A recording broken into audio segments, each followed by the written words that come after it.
Las grandes historias que retratan nuestra historia, nuestra cultura popular, siempre están arraigadas generalmente a lugares de, básicamente, no hay poder económico, desde los Parra, Violeta Parra, por empezar, hasta, claro, Baldomero Lillo, hombre que nació un 6 de enero, estamos en su mes de cumpleaños, uno de los grandes cuentistas del realismo chileno. Si usted quiere entender, básicamente lo leyó en el colegio, o incluso vio la película, vio Subterra.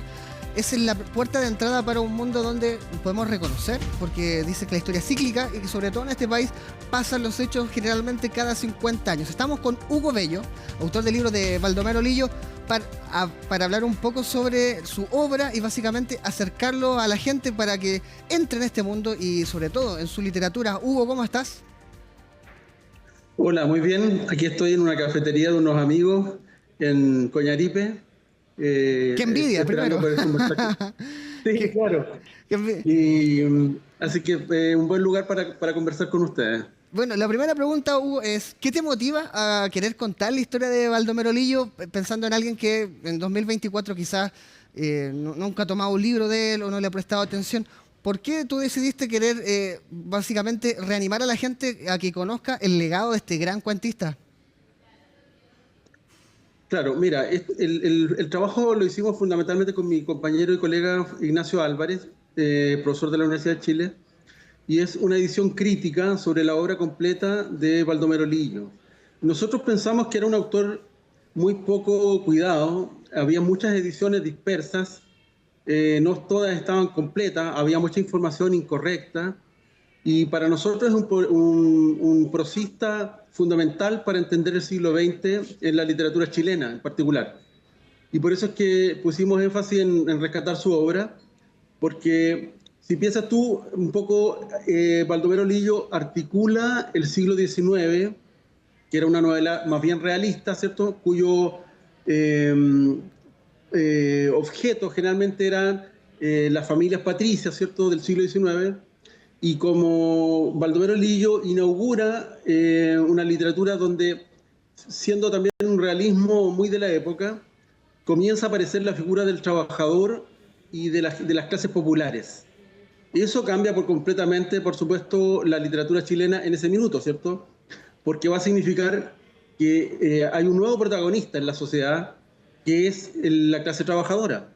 En este caso, además, los mineros, en muchos casos los campesinos, los comerciantes, los empleados del comercio, es decir, una clase que hasta el momento solamente había sido representada literariamente de manera lateral, por así decir. En segundo lugar, Baldomero Lillo escribe con una prosa ambigua en algún momento, ¿cierto? Porque es un escritor que está cerca también, si tú lo miras desde perspectiva, cerca de Rubén Darío. Y entonces ahí hay una imagen más bien fantástica, imaginativa, ¿cierto? Propia de un viajero del mundo. Y Baldomero Lillo lo que te ofrece es una mirada de los trabajadores chilenos del carbón de Lota. Entonces empieza a ver, si tú te fijas, una diversidad, una variedad dentro de la literatura chilena, y Baldomero representa un punto axial para comprender el resto de la literatura chilena que vamos a ver en el siglo XX. Eso te iba a decir, perdona, porque tocaste un punto muy importante, porque sus cuentos, tú lo dijiste del realismo, tiene que ver con un Chile que está en un constante cambio. Básicamente, la parte final del siglo XIX tiene que ver con la gran parte de los cambios sociales que se siguen luchando hasta el día de hoy. Tú tocaste la clase trabajadora, la obrera, la migración del campo a la ciudad, que empieza a traer repercusiones, que eso lleva, bueno, para qué hablar lo de 1890 en Chile, lo que pasó, después lo que pasó en 1925 con el ruido de sables, que son movimientos sociales que van cambiando, ruido de sables que después tiene hace que venga Pedro Aguirre Cerda para que venga básicamente el cambio educacional. Va todo de la mano, porque finalmente son obreros que van tomando educación, pero son sus hijos los responsables de los grandes cambios sociales 20 años después de la revolución de Pedro Aguirre Cerda. Termina en los años 60, que quizás es el momento cultural más grande de Chile en los últimos 100 años. Después viene con lo del 70, bueno, después viene una dictadura, y sigue. Por eso es importante, porque cuando yo decía que Chile en los últimos 150 años parece un déjà vu constante de pequeños cambios, tiene que ver con las mismas razones que se llevan estas luchas y las mismas razones que no las los dejan surgir.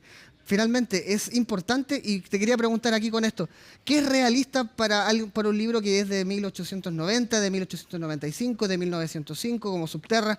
¿Qué puede hacer esto que le interesa a una persona en 2024 que se pueda ver emparentada y básicamente vista esos personajes? ¿Qué tienen en común ese Chile con el de 2024? Bueno, mira, yo diría que hay muchas cosas en las que hay una suerte de convergencia con la vida real hoy día contemporánea, ¿cierto? Eh, pero fundamentalmente yo creo que hay algo que puede parecer un poco perogrullesco, ¿cierto? Pero hay un esfuerzo de Baldomero Lillo por rescatar el lenguaje de las clases populares. Y en ese sentido, las clases populares, que son siempre una clase donde se modifica muy permanentemente la lengua, ¿cierto? Las clases más educadas tienden a ser conservadoras en ese sentido. En cambio, las clases populares transforman tempranamente, rápidamente el lenguaje porque hacen un uso muy diversificado, muy heterogéneo, ¿cierto? Y entonces los chilenos se van a encontrar, por ejemplo, que los trabajadores, ¿cierto? No sé si tú recuerdas ese famoso cuento de Baldomero Lillo que se llamaba Inamible, que es una historia muy graciosa por una parte, en la que un carabinero que quiere acusar a alguien al que le tiene bronca, por así decirlo, le tiene mala porque le anda coqueteando a la misma mujer que a él le gusta, lo acusa a un personaje de la calle, ¿cierto?, de haber andar en la calle con animales inamibles, que es una palabra absolutamente inventada, ¿cierto?, para acusarlo de algo que no era, digamos. Esa picardía, de alguna manera, ese uso creativo del lenguaje es muy propio de las clases populares. Ese tipo de cosas, si tú empiezas a leer a Baldomero, te vas a dar cuenta que él siempre remarca o subraya algún término, alguna palabra que caracteriza a las clases sociales, por su forma de usarla. ¿Te fijas? Nosotros podemos reconocer, seguramente tú puedes reconocer en el habla cotidiana, que las clases sociales hablan de manera distinta. Por ejemplo, la forma de pronunciar la ch, chala, ¿cierto? Versus chala, o chocolate, como dicen algunos, ¿cierto? Versus chocolate. Esas distinciones las podemos ver nosotros, las podemos percibir en el oído. Pero vamos a ver que en el caso de Baldomero Lillo hay palabras claves que él subraya para identificar clase social.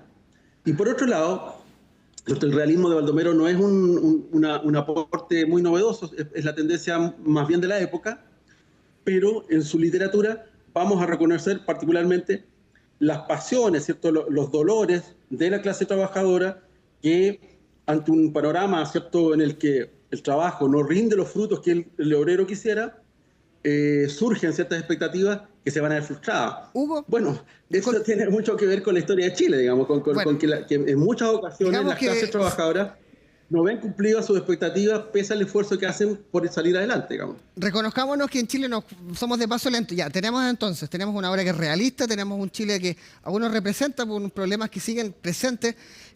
Dos preguntas para ir cerrando. ¿Qué significa que sea un cuentista para la gente? ¿Son obras largas, son cortas para quien no lo entiende? ¿Y qué obras leer? Porque la idea es incentivar a quien vea esto, vaya y tome un libro. Si es tan lindo leer y sobre todo verse representado y darse cuenta que los problemas de hoy día se pasaban hace 120 años atrás. Exactamente. Mira, por una parte, Baldomero siempre escribió cuentos, relatos, en general breves. Intentó escribir una novela sobre Santa María y Quique y no pudo. La mayor parte de sus cuentos se pueden dividir en dos grandes tipos, digamos. Una que es cuentos más bien cómicos o más bien de carácter más misceláneo, que hablan de las clases populares, del habla, del trato, de las relaciones entre las personas, y otro tipo de cuentos que fundamentalmente buscan resaltar o subrayar las condiciones de vida de la clase trabajadora, particularmente de los mineros del carbón. Para cerrar, perdón, Hugo, para cerrar, hicimos toda la introducción de este curso. ¿Qué obra leer de Baldomero Lillo que no sea Subterra a lo mejor, que es la más popular o alguien vio la película? ¿Cuál recomendarías tú? Tú dirías, vaya por este cuento. Subsole. Ahí está. Subsole y dentro de la obra que hicimos nosotros con Ignacio, los cuentos populares. Ahí está, perfecto. Bueno, Hugo Bello, te quiero agradecer. Dimos una introducción gigante. Ojalá alguien, si una persona se anima a leer a Baldomero Lillo, habremos triunfado porque, claro, hay gente que hoy día vemos series, 2 capítulos de presentación de personajes y en menos tiempo uno se lee un cuento de Baldomero Lillo y te deja más preguntas, te deja dudas que son las que valen y te hacen cuestionarnos porque tú lo decías. Nos vemos representados, nos gustan los cuentos, son chistosos y finalmente habla de nosotros. Hugo, muchas gracias por esta entrevista. Gracias a ustedes, que estén muy bien.